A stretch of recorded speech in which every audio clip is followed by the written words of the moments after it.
Federal investigators say they plan to examine data and video from this morning's Amtrak train derailment near Philadelphia. It happened when the train slammed into heavy construction equipment on the tracks. News 12's Brona Tumulty joins us from the newsroom with the very latest. Brona.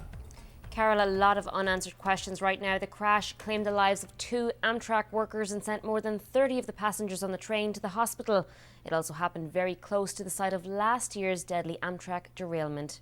A strong jolt, then a fireball. That's how passengers on board Amtrak 89, the Palmetto, described the moment their train veered off the tracks on Sunday. We just woke up to kind of a boom and a hesitation, and it was scary. It was en route from Penn Station in Manhattan to Savannah, Georgia, with almost 350 people on board, when it slammed into a heavy piece of construction machinery, a backhoe, that was sitting on the tracks outside Philadelphia.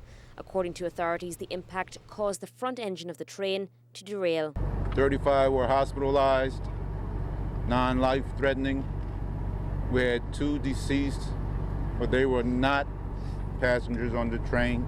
Officials say both of the people killed were Amtrak workers. One of them was the operator of the equipment, but Amtrak hasn't yet said why the backhoe was on the track. This latest crash comes less than a year and only about 15 miles from the site of last year's deadly derailment in Philadelphia, in which 8 people died and more than 200 were injured.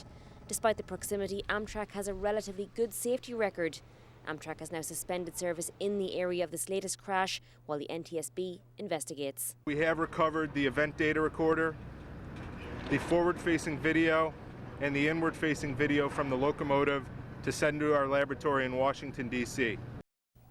The crash comes less than a month after an Amtrak train derailed in Kansas, heading from LA to Chicago, leaving 32 people injured. Carol?